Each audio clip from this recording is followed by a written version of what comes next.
Special report here on Channel 5 News. Hello, Queen, or shall I say King Hatshepsut. Hello. I guess I passed through the weighing of the heart. All right. Thank you, Anubis. I try to do good in life and keep my heart light.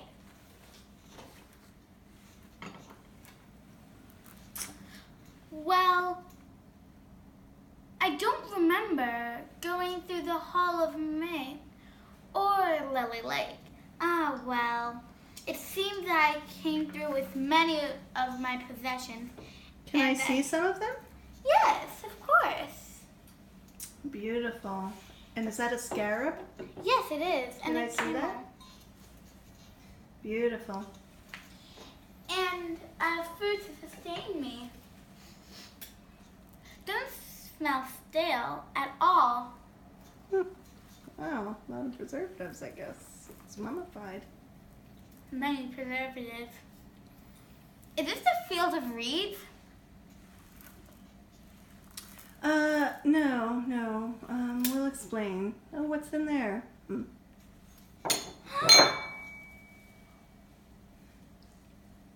is that? Yes. My liver is intact. Oh, great. Okay. Smells Put it as back bloody in as it was when it came out that of me. bowl. Okay. No, this isn't the field of reeds. All be explained. It's been many years since you left the living.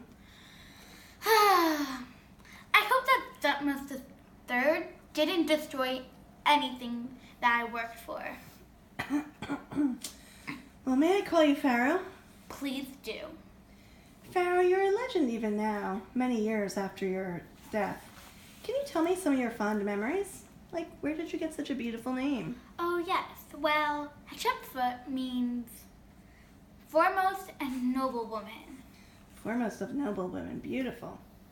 I was born in the pavilion close to the Nile River during the 18th dynasty, known as the New Kingdom of Egypt. I was the daughter of Queen Amos and King Thutmose I, and I spent a lot of time with my mother, and especially because I didn't see my dad that much because he had many other wives and many more children. So he couldn't really spend that much time with me, but they all shared our palace. It was a very happy childhood, though. Oh, it sounds great. I'm sure it was. How important was religion in your childhood, though? Oh, it was very important. But not only was it just to my family, it was to all Egyptians. I was born on wood that blessed by priests. My mother carried amulets, tiny objects that we believe had magical powers to protect her and me. I worshipped many gods and goddesses, and because I was a part of the royal family, our people believed that we had a direct connection to the gods themselves. Anyway, where was I? Oh, right! My childhood. Well, it was a short one. When I was 12, I married my half-brother, Thutmose II, to preserve our royal bloodline, or else we wouldn't have been as royal. We had one daughter. Only while he was alive I was queen. Then my husband died. Oh, I'm so sorry. Oh, don't be. I'm sure I'll find him somewhere around here. I mean, it's huge. I should freshen up. Do you have any frankincense? Frankincense? Yes. For eyeliner. I see you were no stranger to eyeliner. You have it all smeared on your face. Did anyone ever tell you less is more? I mean, you have way too much on. Anyway, as you may know, I, out of all the people, invented eyeliner. Wow, thank you. Impressive. Oh. Here is my cream. My skin feels so dry. King Hatshepsut, you should know, some people think that there were poisonous ingredients in your cream, and that's what slowly killed you. Oh, well, you know what they say. That's the price you pay for beauty, and nothing can hurt me now. I mean, I'm dead. True, true. So tell me more. Ah, yes. So my husband died, sadly, and since we only had a daughter together as maid conregent with his son from another wife, but Thutmose the third was only 2 years old, so he couldn't do much. I knew I was the rightful heir. Anyways, only I was descended from the true king. My half-brother and his offspring that I hate were not. That kid was a spoiled little brat. I asserted the power that was rightly mine and declared myself Pharaoh. I started calling myself Egypt's king and doing the religious rituals only pharaohs were allowed to do. You got a little something here. Anyway. It's called moisturizer, honey. I ain't want no wrinkles. Okay. So how'd this all turn out for you? Very well, actually. Well, at least in my opinion. Well, I was just the third woman to be a pharaoh in 3,000 years. 3,000 years? Is my face wrinkly? No, you look fine. Oh, So thank you were God. the first person to be pharaoh that was a woman in 3,000 years. So people were, shall we say, what's the word? Resistant. First, I had to make sure all my people knew I came from the gods and power blessed by the gods. How'd you do that? Hatshepsut, well, me being me, Hatshepsut, of course, had to say, I commissioned many temples and monuments throughout Egypt. On the temple walls, I ordered carving that told me how the god Amen had took on our father's appearance on the day I was conceived. That effectively made me the daughter of the chief of all Egyptian gods. See, on one of these walls, right around here, Amen commands, come. The ram-headed god of creation who models the clay to make humans on his potter reel. And he quoted, go to fashion her better than all gods, shape for me this, my daughter who weapon begotten. And then in other reliefs, my temple ordered the depict image of a ham appearing in my coronation. I took the name Matkar, meaning the truth is the soul of the sun, Godfrey. Beautiful. Anyways, I see. So the very foundation of your power was religion-based. Was this unusual? are you unusual? No. Kings had been basing their power on divine birth since the 5th dynasty. Our gods were all parts of aspects of our lives. How else did you assert your power, King? In many ways.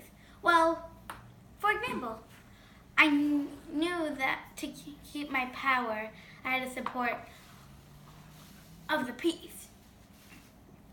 So I always curried their favor and made sure to keep them happy. Smart. What else? After a while, I decided it was easier to avoid the issue of my gender altogether.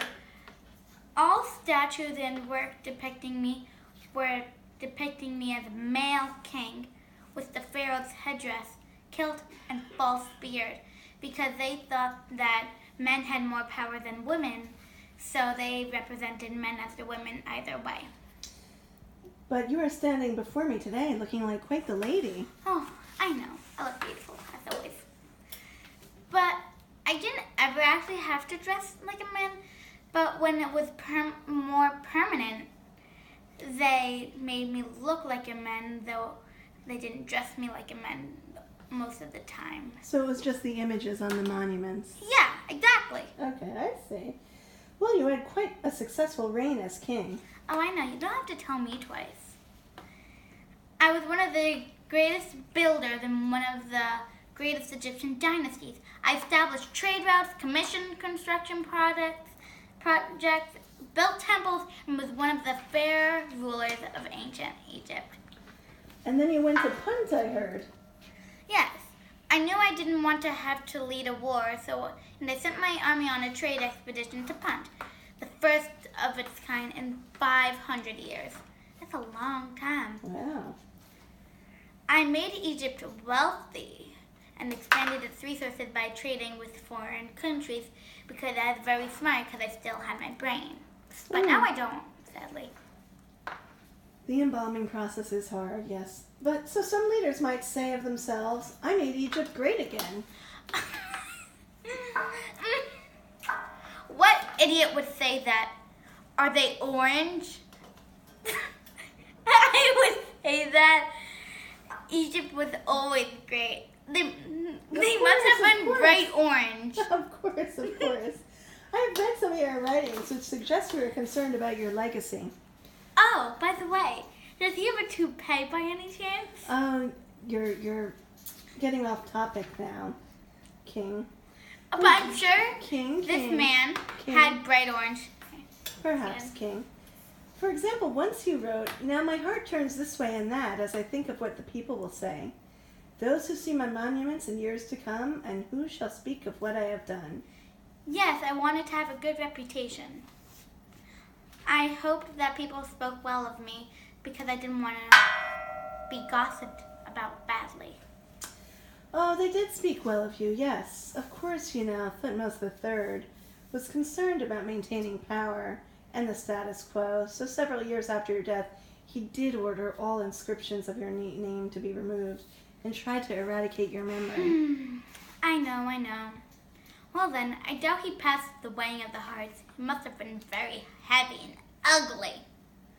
I don't think I'll be seeing him here, but if I do, I'll say, get out of here. So you're wondering, how do I know about you then, if he took it all away? Yeah, I am. Well, he didn't completely succeed. Many inscriptions were left in areas that were less noticeable. And then, discoverers found your tomb in 1903 and learned more about you. You became legendary again and ascended to a place in history that you deserve as one of the most important leaders of ancient Egypt. And you are more celebrated now, and especially since we just recently, as you know, found your mum, found you. And so I am here. Yes. Wait, if I am in the afterlife, how did you get here? We'll get into that later. So archaeologists today continue to uncover more information about your legacy. And perhaps you and I can have more conversations and you can share more about your life before the afterlife? Mm-hmm. That would be great. I'd really love it. Oh, yes. By the will of Ahaman and Horus and Anubis, I'd love to. After all, I have all the time in the world because, I died